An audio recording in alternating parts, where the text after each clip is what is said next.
Hey there, it's Teresa, and welcome to another episode of Conversations from My Couch.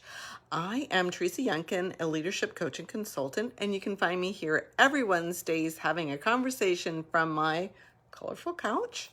Let's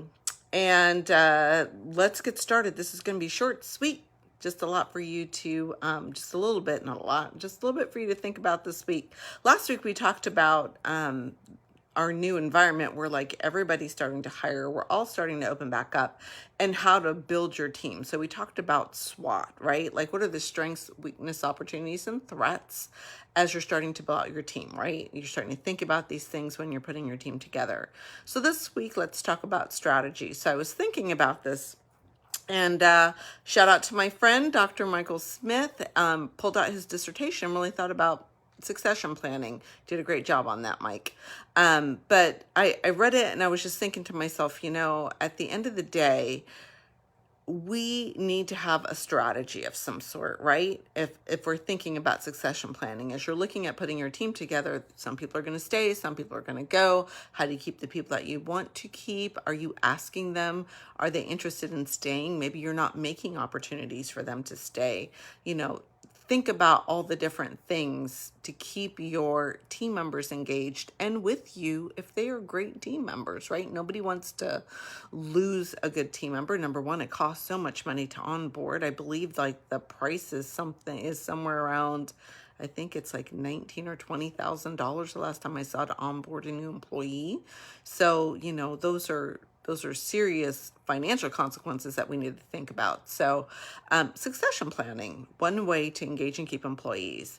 Two things that came out of that: ask, right? We need to ask. We want to ask our team members, where do they bring value? So where do they see themselves as bringing value to your organization and to your team? And number two, ask them where they want to go. Some people, we may think that they're in a position because they want to stay in this team, but they may have aspirations to go to a different part of the organization to learn something different, learn something new, pick up a new skill set. And we as leaders should be encouraging them to do that. So number one, you want to ask, where do they bring value? Number two, where do they want to go? And once you find that out, make a plan.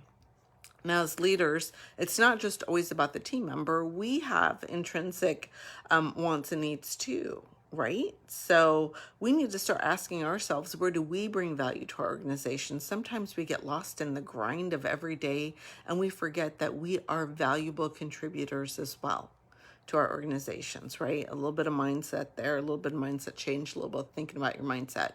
So ask, where do I bring value to my organization and where do I want to go?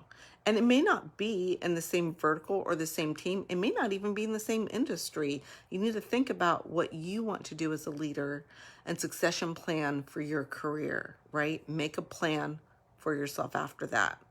Really, without strategy, execution can really become just empty effort. And we want to avoid that. We want to perform, and we want to do activities that are of value, not only to ourselves, to our teams, to our organizations.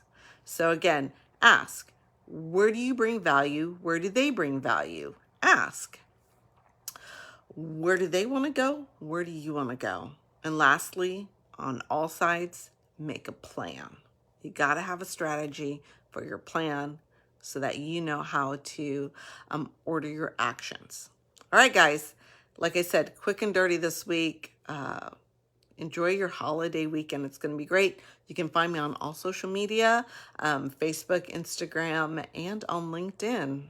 So if you want, you can find out more about me at my website, www.realsmartmethod.com. Guys, have a great, great week and long weekend. And I will catch you guys next week on the flip side. Peace.